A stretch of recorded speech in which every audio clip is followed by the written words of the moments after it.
if you could just share the key issues of why we are suffering so much this burnout epidemic. I think no one's talking about how they feel. So everybody feels like they're alone in their experience. You know, I was just saying to somebody outside on a break that my kids are adopted. And when they were struggling, I felt like a failure. So I just assumed it was me. Right, like you were saying on stage, I'm the one. Right. So what happens then? Well, then that's shame. So I'm not going to go out and share that with anybody. I get isolated in that experience. So I think part of the problem is when we think we're alone in the struggle and no one's talking about it, that we can't make any change from there. Hey everybody, welcome to Finding the Upside. I'm so happy you chose to join me today. Today I have a very special episode to share with you. Today I am bringing you one of the sessions that was recorded live at our Revive and Thrive Empowerment Summit here in New Jersey. This was the first of an annual event, so stay tuned for details about our 2025 event, Revive and Thrive. But in this episode, I am sharing with you the session that we recorded live entitled The Burnout Epidemic. Now, I had two incredible speakers who spoke at the event on two related topics, but from two different perspectives. Stacey Uhrig, who is a trauma recovery coach, and she talked about burnout and also just trauma and how it can show up and how that can be related to burnout and can cause some of the issues that people may be suffering, unresolved trauma. Chitra Rochlani, she is a mindset warrior. She is a personal trainer by trade, and she is a master at finding inner peace. And she presented talking about finding your inner peace, how to truly find that. Now, both of these speakers come from different perspectives, and you're going to see live how this unfolded. When we talk about burnout, it can come from so many places, and we discuss that live. We talk about the workplace structures and our American culture and our hustle and grind mentality of working and how that's normalized. And not only if you're in a corporate space, but if you're on your own business, just because that's how our society normalizes what is success. But then we also talk about it from the perspective of both from Chitra's perspective of not truly finding inner peace, because we tend to do things that put band-aids on it and don't really help us align and find that inner peace, which has more to do with the inner work that you need to do to understand yourself and what you're doing and why you're doing it. And also from Stacey's perspective of how unresolved trauma can be blocking you from being able to find that alignment of who you truly are and who your purpose is. And what we end up uncovering, as you will hear and see, is that burnout is complex, and there's many reasons what can contribute to this epidemic that we are facing and so many of us here in the U.S. are struggling with. But really understanding that it's a complex and layered issue that could be causing it. Now, why we're talking about it is because we want to undo it. And that means, what do we need to do to change what we're doing individually about trying to come in line with finding our peace and eradicating anything that might be holding us back, resolving any traumas or any unprocessed emotions that are showing up and negatively impacting us, but also changing our workplace cultures and the systems that set us up for those conditions. So I hope you enjoy this episode. It is enlightening, it is uncovering, and it will challenge some of maybe what you believe or what you're doing, and I hope you find value in this episode. So let's get into it.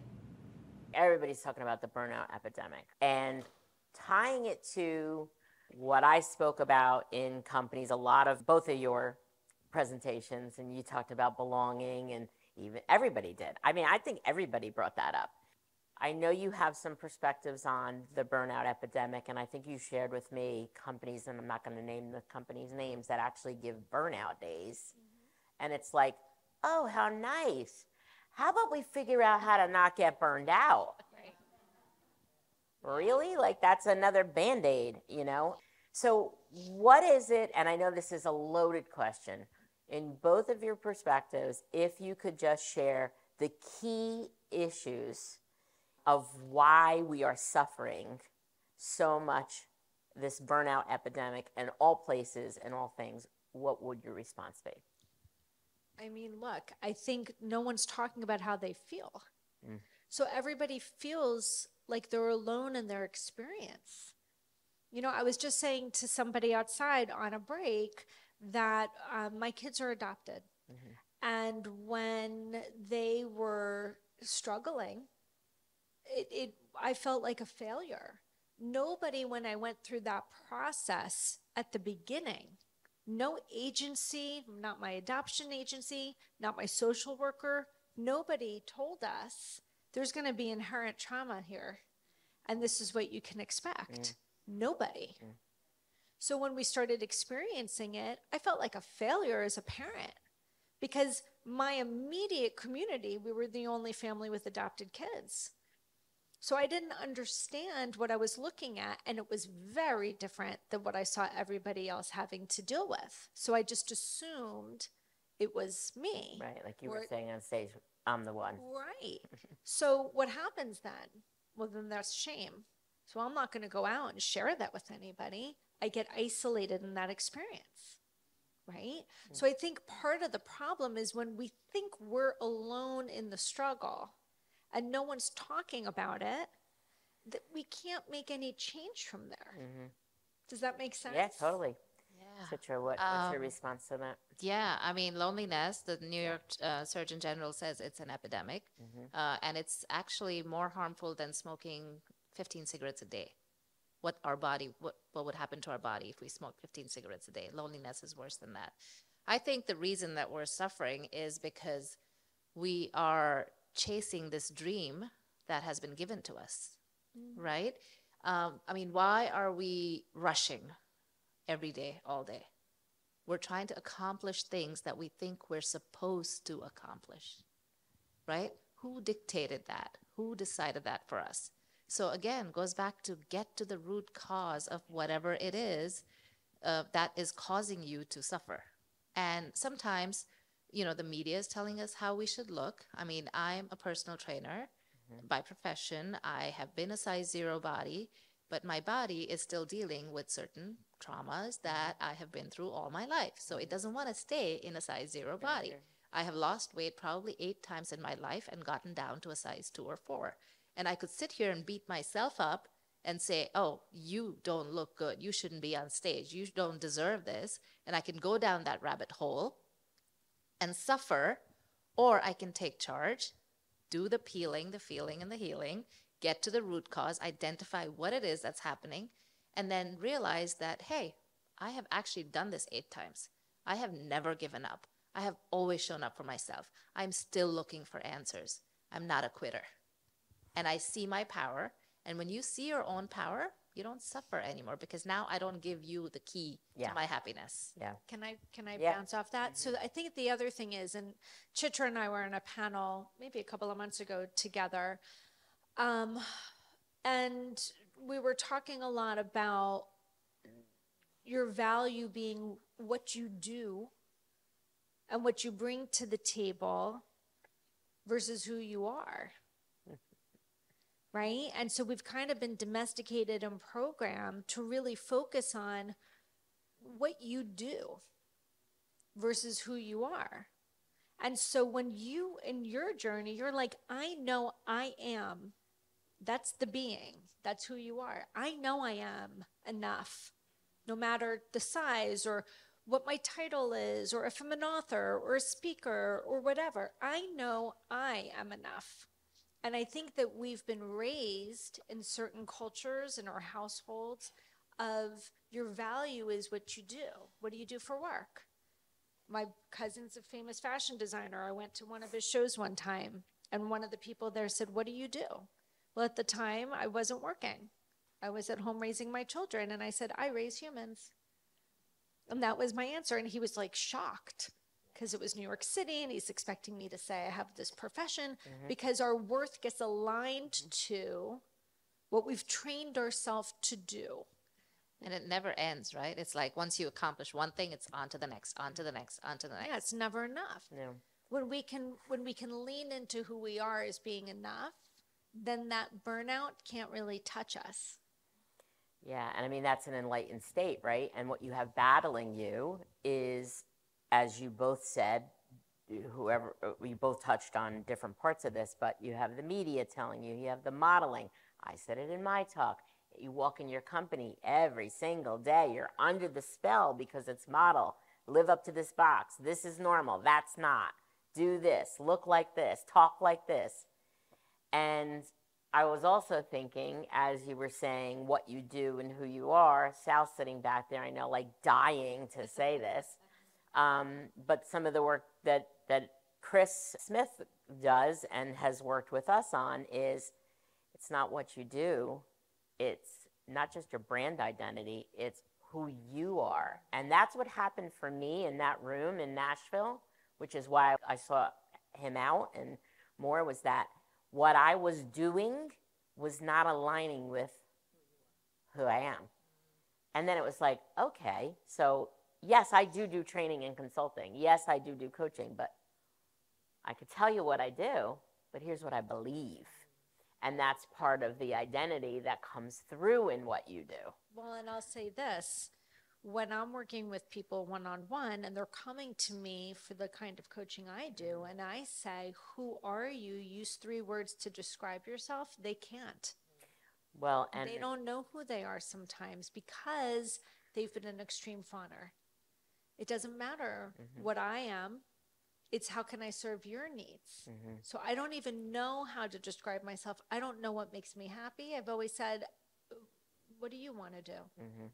So sometimes part of this burnout is we have overcompensated by doing because we don't recognize who we are. We don't even know who we are. Another friend of mine who's an executive coach, she coaches high-profile people that are on TV that world leaders come to for advice. I'm just going to say that. And not just him, but several said, I'm a shell of a person. I don't even know who I am. Right. So I also wanted to ask you, Chitra, following up, when you talked about loneliness and lack of connection, right? It's like, isn't it like we're talking about connectedness and disconnection, the damage? It's like all these themes coming together. But, you know, community is something that has been identified as so important and almost lost in our culture, right? And his name is escaping me right now, but it's Dan Buettner, I think, who did a Netflix series on the blue zones. And he studied blue zones. And he wasn't the first to do it. There was other people. But what was interesting about this 5 episode, he went to 5 blue zones, and he identified all the different things that make up, you know, somebody that blue zone is Centaurians, highest amount of people that live to over 100. And what are the elements of how that happens? So there's lots of things, obviously, what they eat and how they grow their own food, and it's not toxic, and, you know, there's not things in the food system. But community was the number one thing, the theme in all of those places. And there is one place that he went to in the United States, somewhere in California, a community there that had all that, but it was the connectedness and the sense of belonging to that community. So we're talking about this in so many places, in workplaces, in everywhere.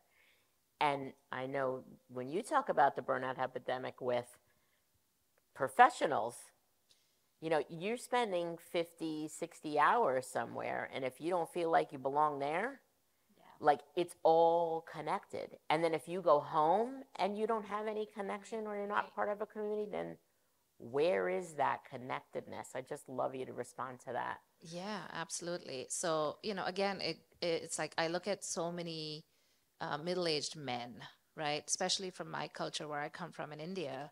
They have been programmed since they were younger to, you know, follow this particular path in life. You're either a doctor, a lawyer, what was it? Doctor, lawyer, engineer, or failure.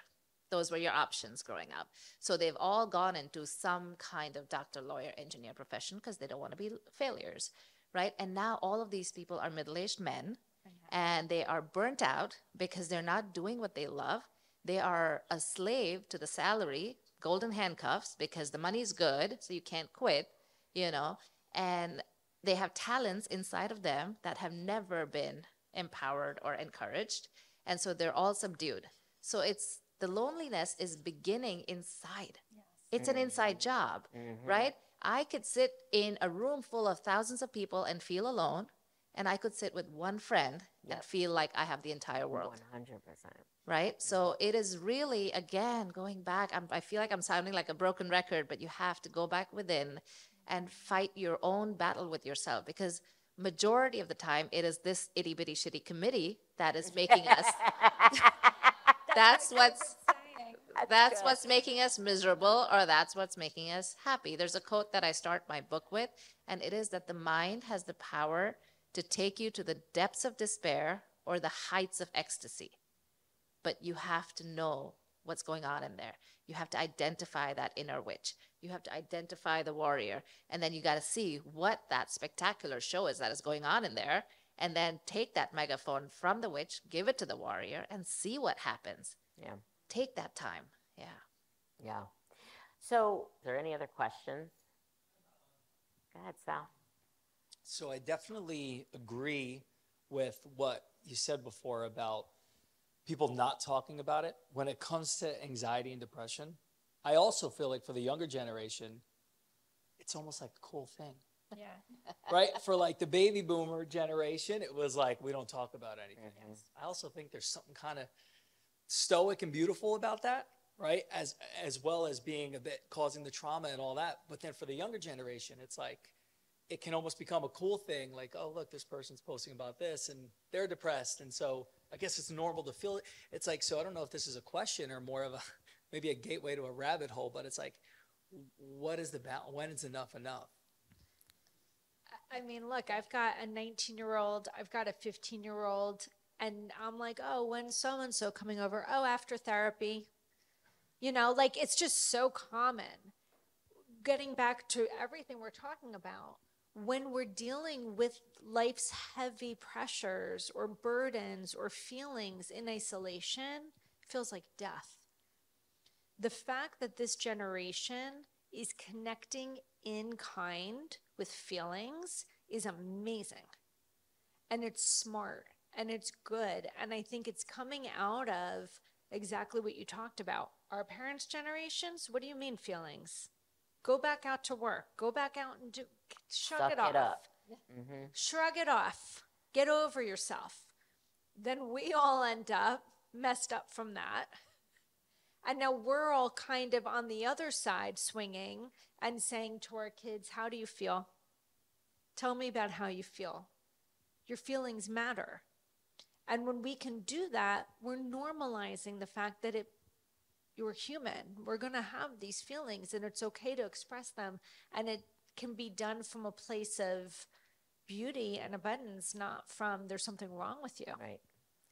I would just add to that. I totally see what your observation is, Sal, and it makes complete sense, but it's literally like the pendulum is swinging from all the way here where you don't talk about anything to all the way here where everything's a therapy need, right? There's no resilience, right? So there is, yes, it's great to be able to access therapy and get the help that you need, but are we losing the resilience then? And are we needing a therapist to deal with every tiny emotion that we feel? Because we have an innate ability to handle things. Of course, if there's a big trauma or even a little trauma that you need help processing, get the help. But don't lose the innate ability, right? So I teach my kids, like I remember so our family, we don't drink. And when my kids were going to college, all my friends who drank would tell me, well, you can't tell them not to drink. They're not going to listen. They're going to go and do what you tell them not to do. And I just want my kids to drink in front of me so that they know how to cope with it. But my value is not that I don't want them to drink or not drink. My value is that don't use it as a coping mechanism. So that is the point that I drove down every single time, right? I say to them, I said, you have the ability to handle your stress. Work on that ability, nurture that ability, so you don't need a coping mechanism. If it's difficult, go get help. Well, the goal of any therapeutic thing should be to develop healthy coping mechanisms. Exactly. So I think it's a great thing that there's therapy, but I would agree with you. There's some therapists who, if you're going to them for 20 years, what are we doing here, right? Yeah. Like the goal of therapy or any therapeutic treatment should be to build those coping mechanisms and those resilience yourself. But we are not mental health professionals, so obviously that is a valid and necessary Absolutely. But to therapy. your point, you're emotionally regulated. Exactly. So you're modeling emotional regulation for your children. Well, I'm getting there. But a large majority of the country is parenting from a place of dysregulation. 100%. So I coach a lot of parents of children with special needs, special emotional needs, what have you. And one of the things we're working on is their ability to regulate, because their children are regulating based on what they've learned and modeled. And so they can't find the resilience if the parent is not resilient unless they have a model of someone who is. So to your point, a good mental health professional, we'll just use that blanket term, is going to help the child be able to recognize and have the language for how they feel, and also be teaching them the coping strategies to build that resilience. Exactly. Right? It's not either or. Right. It's awareness and coping mechanisms and building that. Right. Exactly. Yeah. And I think ultimately that's what it comes down to, is like, how can I be more me? And who can help me do that, right? Can I do it on my own? If so, fantastic, go for it. If not, I need help. Do I need a therapist? Do I need a coach? Do I need a mentor? Do I need all of the above? Do I need to listen to all the podcasts and all the books? Maybe, but whatever it is that helps you become more you, and then now once you're becoming more authentic in yourself, you then have access to this intuition that comes in easily. Yeah.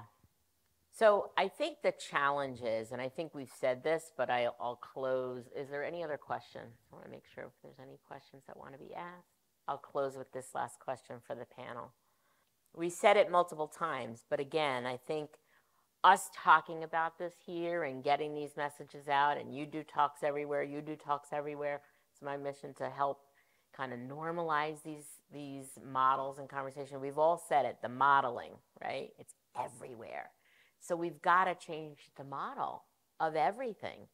And as I said earlier, the talk is that until we have enough people doing it outside of what is deemed as normal, people don't migrate. Like, why don't people change? Because not enough people are here yet. It's like, I don't want to be there. Everybody's here. I don't want to be there. So we have to keep having these conversations. We have to keep having these, bringing these thoughts and bringing these principles and talking about that. And so my question to you is, what is the best way to do that when we are battling so many messages inside of work environments, inside of families, inside the media, in our society? What is the best way to continue to grow that norm to be starting with uncovering that? What are your thoughts on that? I would say the key to that change is to get to know yourself. Because if you are constantly living on other people's terms, you are playing catch up. And you don't have the motivation, the time, the energy, the bandwidth to then make any change, right? I have, somebody in my life who will say, we have 2 weeks to vacation and there's so much going on. I'm so stressed out. And I look at her and I say, you're stressed out about vacation? Like, it's bizarre to me to think that she's not even hearing what she's saying, right?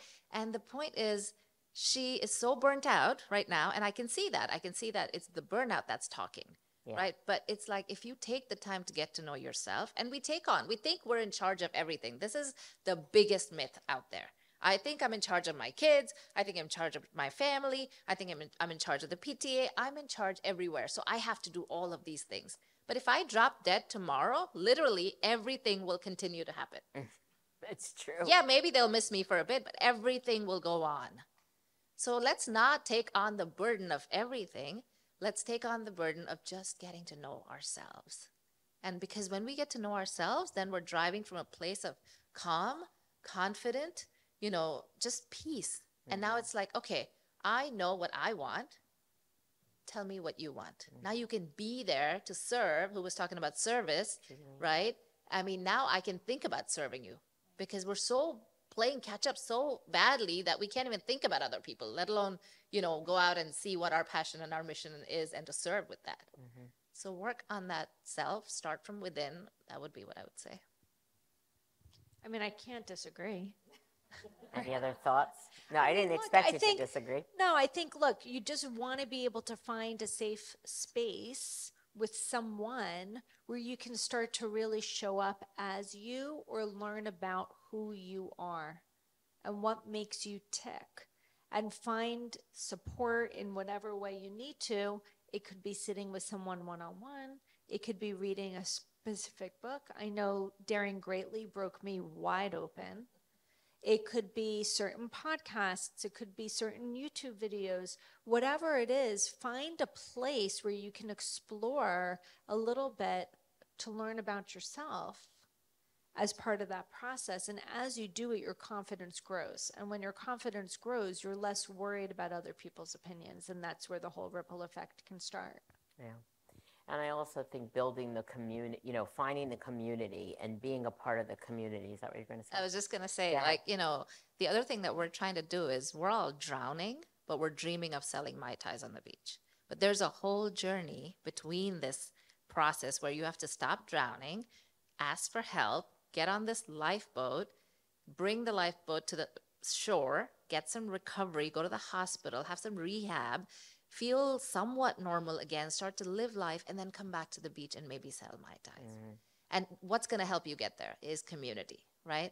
And the beauty of honoring your own truth and your own passions and your own self is that the minute you start to do that, it's instant because your energy shifts. You start to attract the people who will help you. Oh, yes. Like I'll tell you, when I put my book out into the world, and I was terrified. Remember, I was the chronic people pleaser with the huge imposter syndrome. I was terrified of putting my book out, but my intuition kept guiding me to write a book. And I had people people in the spiritual world tell me, oh, you should be on your 4th book by now. I'm like, what are you talking about? I don't even have any dreams of writing a book. And I'm like, no. And then I started to accept it. And I started to own my truth. And I put the book out. And within the same week, I got invited to Atlantic City for a conference to speak about my upcoming book. And I had a friend who looked at me and she goes, oh, you got a personal interview? I've known her for 10 years. I only got a panel. And I was like, I don't know. So things start to happen for you. But if you don't honor your authenticity and you're confused and you're chaotic, the universe is like, oh, I don't even know what she wants. Right. I don't even know what to serve her. Yeah. So get clear and then ask for what you want and you'll get it. Ask and you shall receive. That's right. All right. Well, let's start breaking down this burnout epidemic. I think we're on the mission, and all these souls in this room, I think, would follow us on that journey. So, any other questions? Thank you so much, Chitra and Stacey. We are concluding this episode. Thank you. Thank you. Thank you so much for having me.